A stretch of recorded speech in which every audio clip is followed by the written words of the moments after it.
Amis téléspectateurs, voilà, nous sommes à Château-Thierry et là où nous allons assister à l'investiture du maire qui a été réélu à un pourcentage élevé ici dans cette ville de Château-Thierry. C'est une ville où on fabrique du champagne, du très bon champagne, où les gens vivent en une parfaite harmonie. Ici dans cette mairie, nous avons aussi un conseiller municipal qui est de nationalité congolaise, ouais, que vous avez rencontré au Parlement dernièrement quand vous êtes venu au Parlement français pour rencontrer le citoyen congolais de la diaspora qui ont la nationalité française, qui sont des élus de cette République. Dis-moi, l'impression par rapport à ces positionnements de ces Congolais de la diaspora. En tout cas, satisfait ici à Paris, parce que, en France, excusez-moi, parce que l'intégration fait partie de notre évolution, notre processus d'évolution. Vous arrivez dans un pays d'étranger, un pays d'accueil, vous vous intégrez, il y a un processus si on veut, j'appellerais ça assimilation, mais tout en conservant notre culture, c'est-à-dire on adapte les valeurs françaises et on est prêt, comme dans le cas de notre confrère, à servir les deux pays. On est congolais, on sert les intérêts de la France. C'est quelque chose de louable. C'est évidemment notre confrère. Nous sommes ici pour évidemment les féliciter de cette réélection du maire avec qui il travaille étroitement donc moi personnellement je suis content quand je vois comme ça les choses de cette manière parce que je sais qu'on fait avancer les choses. Voilà, on fait avancer les choses, merci. Alors, une question concernant le dernier forum que vous avez assisté, vous venez du Canada. Ça, c'est un grand événement pour nous. Vous portez le pins de la RDC, donc il y a le patriotisme. Dites-moi, vous avez déjà voyagé par 2 fois pour venir ici assister aux événements importants. Et l'impression par rapport à ces forums? Une réussite, je pense qu'on peut tout simplement dire cela quand on regarde le buzz qui est sur l'impact de cet événement. C'est vraiment une réussite parce que le message est passé et le message est vraiment passé. Je pense que maintenant les Congolais, on doit rester serein, savoir que nous avons franchi une autre étape et l'objectif c'est la libération de notre pays. Nous avançons dans la bonne direction et voilà, c'est ça l'objectif quoi. Donc on a le droit de célébrer parce que nous avons fait quelque chose de monumental. C'était vraiment une réussite.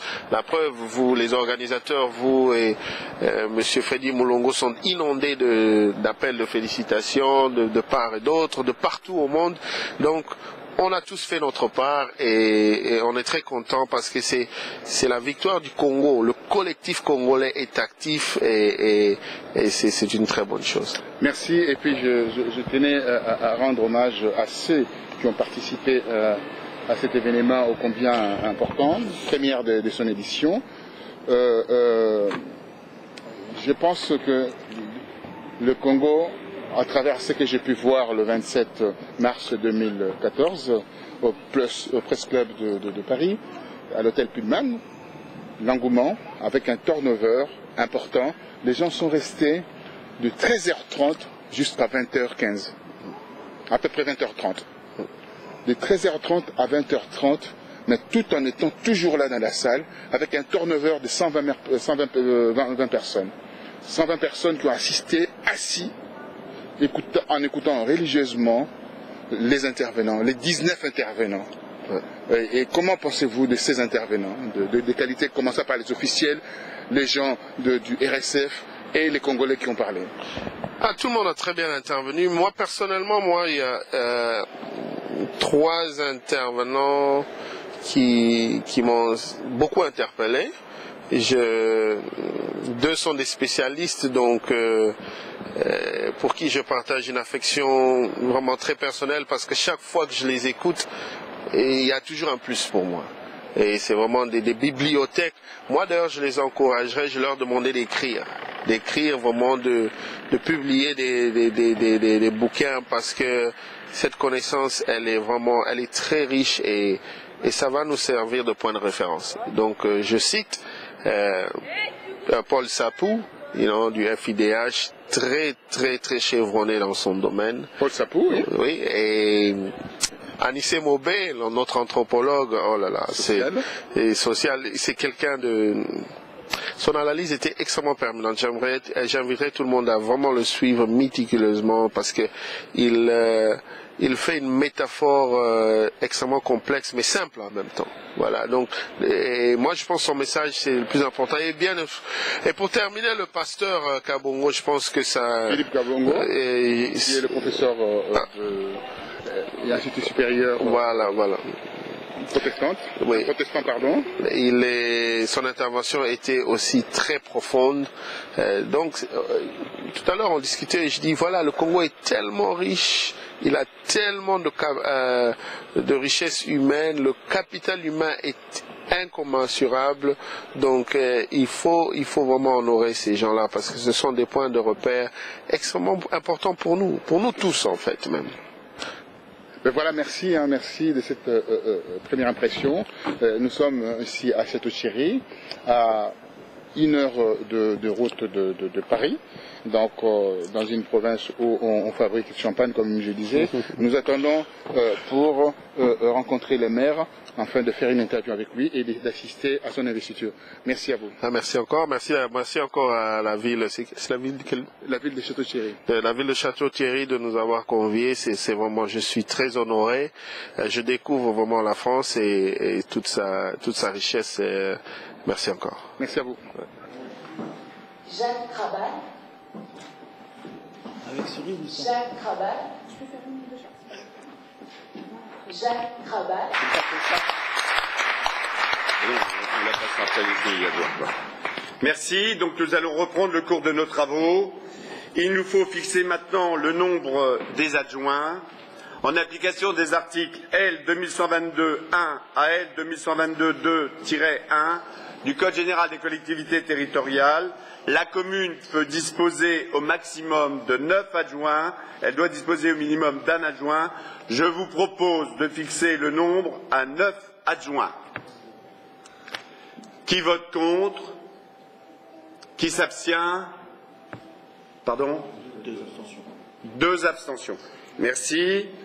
Je vous propose de procéder donc à l'élection des adjoints. Les adjoints sont élus au scrutin de liste à la majorité absolue, sans panachage, ni vote préférentiel. Par ailleurs, sur chacune des listes, l'écart entre le nombre de candidats de chaque sexe peut être supérieur à 1. Si après 2 tours de scrutin, aucune liste n'a obtenu la majorité absolue, il est procédé à un 3e tour de scrutin et l'élection a lieu à la majorité relative. En cas d'égalité de suffrage, les candidats de la liste ayant la moyenne d'âge la plus élevée sont élus. Le maire peut suspendre la séance afin de permettre le dépôt des listes des candidats aux fonctions d'adjoint au maire. Je vous propose donc de procéder à l'élection des adjoints sous le contrôle du même bureau que pour l'élection du maire, avec les mêmes assesseurs et dans les mêmes conditions.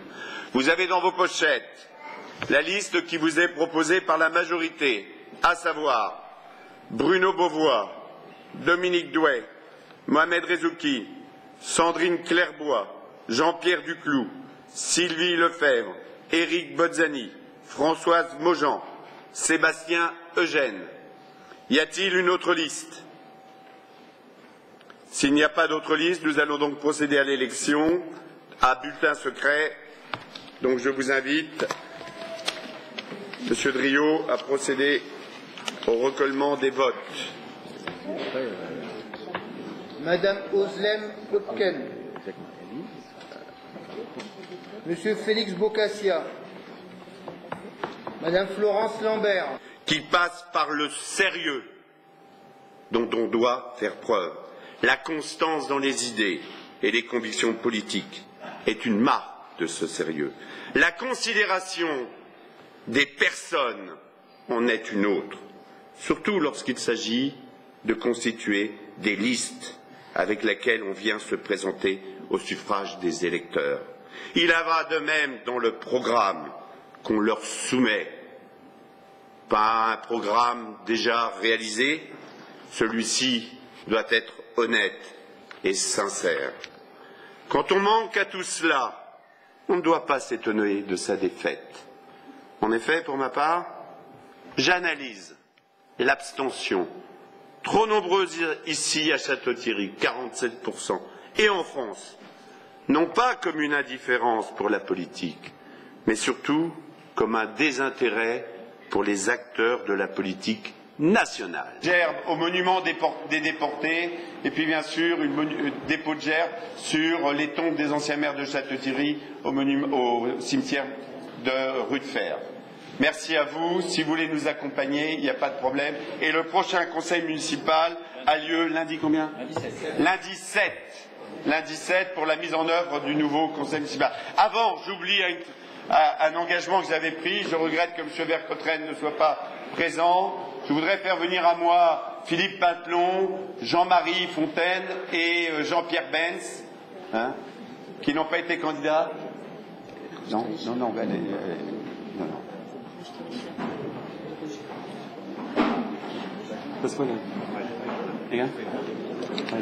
Et après, il y aura une photo de groupe. Ils n'ont pas été candidats, donc je voudrais donc leur remettre en votre nom la médaille de l'Assemblée nationale. Merci à vous trois. On remet. Elle est plus jeune.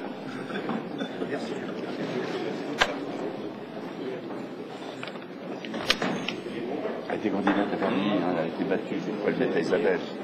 Tiens. Tu le mets dedans. Merci à vous trois. Regardez-vous.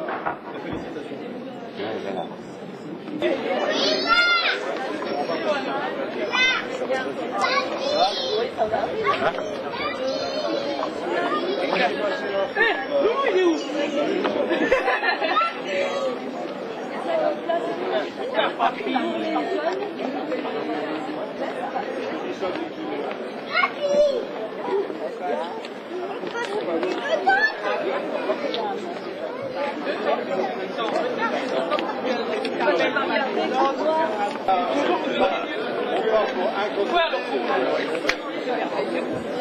Ça va?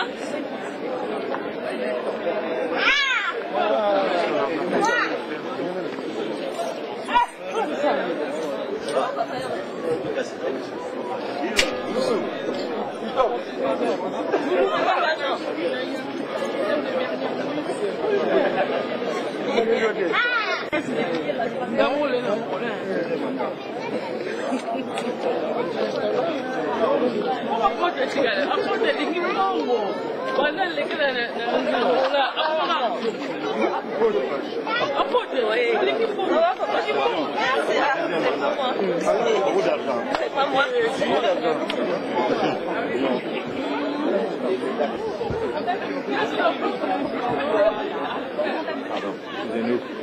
On a tout le monde?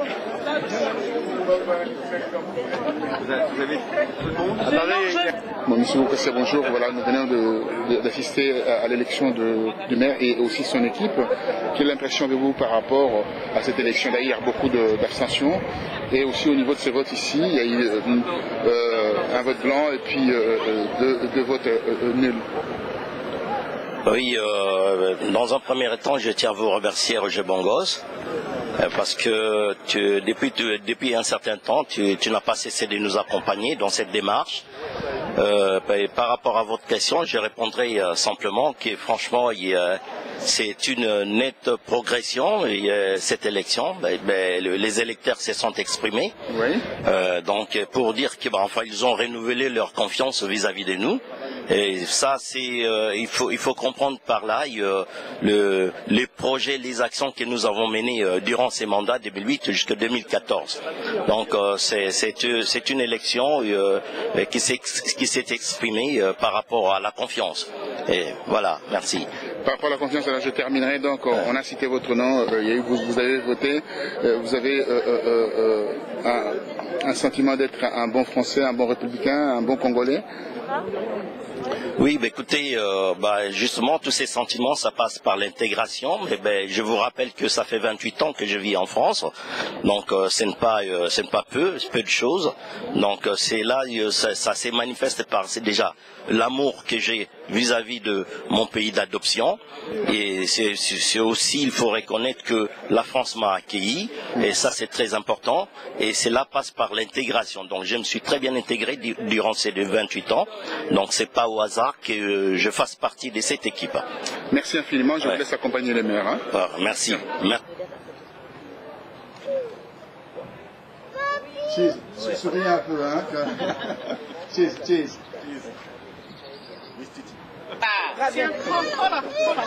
Non, je suis en vrai, je porte.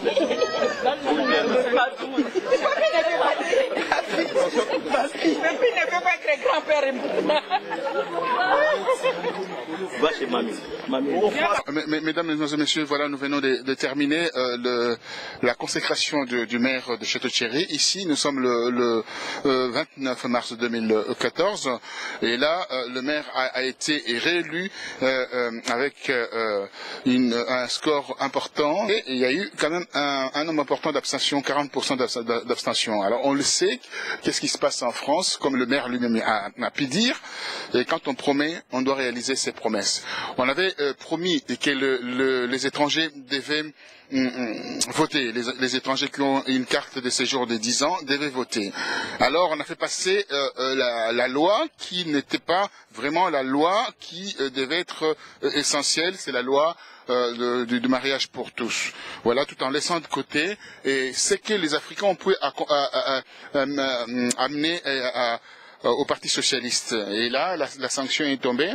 Le Parti socialiste est parti en vrille, a été désavoué, et aujourd'hui on se voit avec les scores qui la droite et l'extrême droite ont pu réaliser. On se rend compte que c'est une forte sanction. Et on va se rendre compte de tout cela encore lors du deuxième tour qui aura lieu le dimanche prochain. Voilà, la sanction est assez importante. Cette sanction montre que quand on promet, on doit tenir ses promesses. Et nous, tous, enfants d'immigrés vivant en France, qui veulent garder leur appartenance, leur identité, leur nationalité, nous avions aussi besoin d'élire nos maires. Nous avons aussi besoin d'aller aux élections locales, mais le président François Hollande laisse de côté cette proposition, cette promesse de sa campagne électorale de faire voter les étrangers. Et voilà, nous sommes là sans vote, sans un bulletin, où ça pouvait aussi accompagner François Hollande au niveau de ces scrutins. Malheureusement, le résultat est là. Alors, nous rentrons à Paris, après avoir passé 1 heure de route pour venir ici en province à Château-Thierry, et nous rentrons à Paris pour d'autres reportages. À très bientôt.